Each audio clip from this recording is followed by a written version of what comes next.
संजीव, शुरुआत आपसे कर रही हूं। संजीव, ये compromised PM versus compromised Congress की जो ये राजनीति, जो ये बयान, आरोप प्रत्यारोप जो शुरू हो गए हैं, यहां काट तो निकाल ली गई है कॉम्प्रोमाइज्ड पीएम की बीजेपी ने, लेकिन ये लड़ाई कितनी दूर तक जाती दिख रही है? क्योंकि फिर से जब सवालों के जवाब विपक्ष की तरफ से पूछे गए तो कांग्रेस का इतिहास नेहरू, इंदिरा, राजीव, अब बात वहां तक फिर से आ पहुंची है।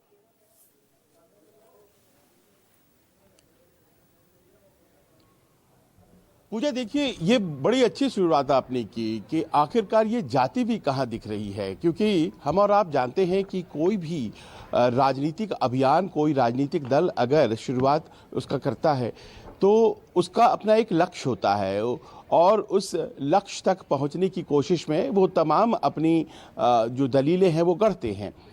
और आखिरकार जब यहाँ कॉम्प्रोमाइज़ वाली बहस कांग्रेस और बीजेपी के बीच चली है तो इसका लक्ष्य क्या है?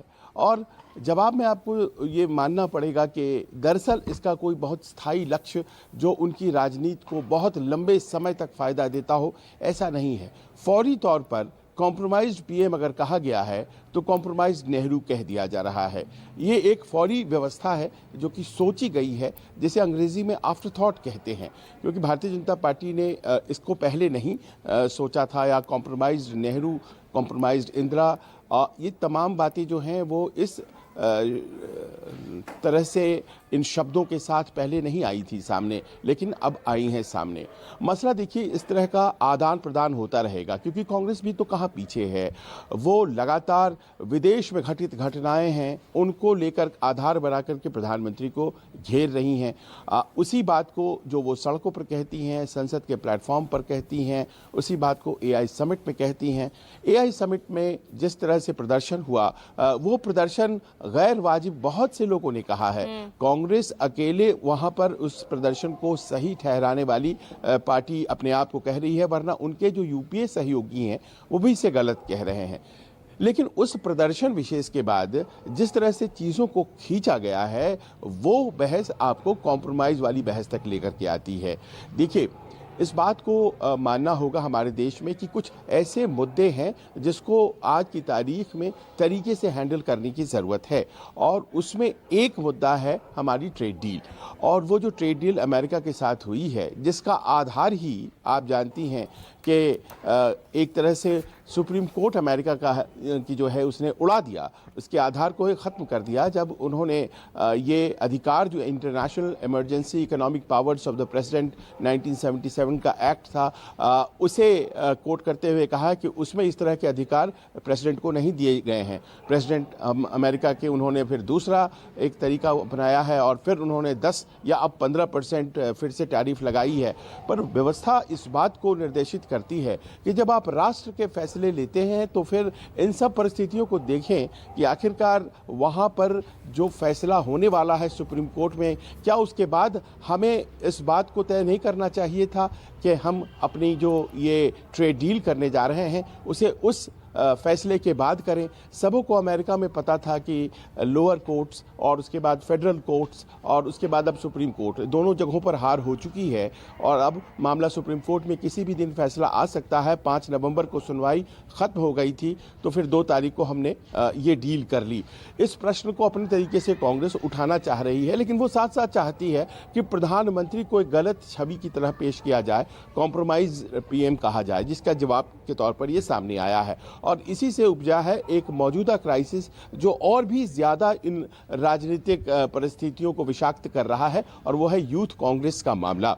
अब प्रश्न यहाँ पर यह है, जैसे कि हम लोगों ने कहा पूजा, कि कोई भी इस बात से सहमत नहीं है ज़्यादातर कि एआई समिट में जिस तरह से कांग्रेस के लोगों ने प्रदर्शन वहाँ किया यूथ कांग्रेस के, वो उचित था। आप उसको कहने की कोशिश कर रहे हैं कि भगत सिंह जैसा था वो, या फिर 1931 में जिस तरह से महात्मा गांधी उन्हें हाफ नेकेड सेडिशस फकीर कहा था विंस्टन चर्चिल ने, जब वो वाइसरॉय से मिलने के लिए जा रहे थे। दांडी मार्च के बाद जो बातचीत उनकी होनी थी कि कैसे वो इस तरह के वेशभूषा में जा सकते हैं। लेकिन वो गांधी और भगत सिंह को इन प्रदर्शनकारियों से कंपेयर करना कितना उचित है, ये मैं उन लोगों पर ही छोड़ता हूं जो इस तरह से कंपेयर करते हैं। लेकिन ये ज़रूरी था कि प्रदर्शन आप करिए, वो बहुत ज़रूरी है लोकतंत्र में, लेकिन जो परिधि होती है अपने प्रदर्शन की उसको पहचानिए। और उसके बाद लेकिन ये देखा जा रहा है कि किस तरह से उन प्रदर्शनकारियों के प्रदर्शन को कॉन्स्पिरेसी की थियरी में बांधा जा रहा है। कहा जा रहा है कि वैमनस्य फैलाने की कोशिश थी, कहा जा रहा है कि ये क्रिमिनल एक्ट है, कहा यह जा रहा है कि दरअसल देश के खिलाफ इन्होंने कोई कार्रवाई करने की बड़ी सुनियोजित योजना बना रखी थी। और इस तरह से बीएनएस की 9 धाराएं लगाई गई हैं जिसमें बहुत बेल आसानी से होता नहीं है। उनके जो अध्यक्ष हैं वह इंडियन यूथ कांग्रेस के, उनको गिरफ्तार कर लिया गया है। आप बता रही थी महासचिव के बेल पर भी फैसला होना है। तो ये बेवजह क्या खींचना नहीं है? क्या एक प्रदर्शन को आप अलाउ नहीं करेंगे हमारे देश में? और अगर यही व्यवस्था रही तो फिर कैसे हम अपने आप को लोकतंत्र कहेंगे? ये एक ऐसा प्रश्न है जिस पर आज सबसे ज्यादा फोकस करने की जरूरत है। वो प्रदर्शन यूथ कांग्रेस का हो सकता है, वो प्रदर्शन किसानों का हो सकता है, वो प्रदर्शन बैंक कर्मियों का हो सकता है, युवाओं छात्रों किसी का भी हो सकता है।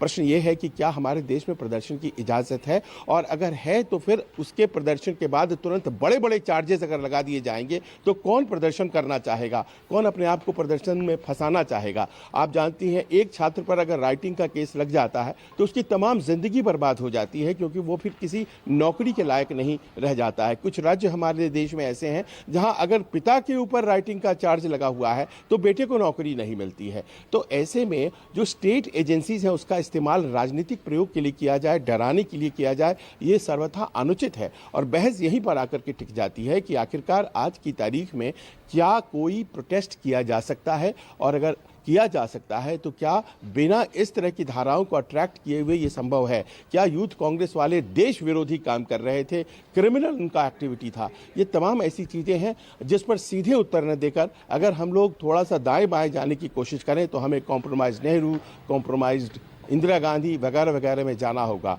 ट्रेड डील का मसला एक, और दूसरा मसला ये कि क्या प्रदर्शन भारत में जिस तरह से होना चाहिए उस तरह से उससे होने की इजाजत है या नहीं? पूजा। बिल्कुल, यहाँ पर बहुत अहम सवाल आपने किया है। और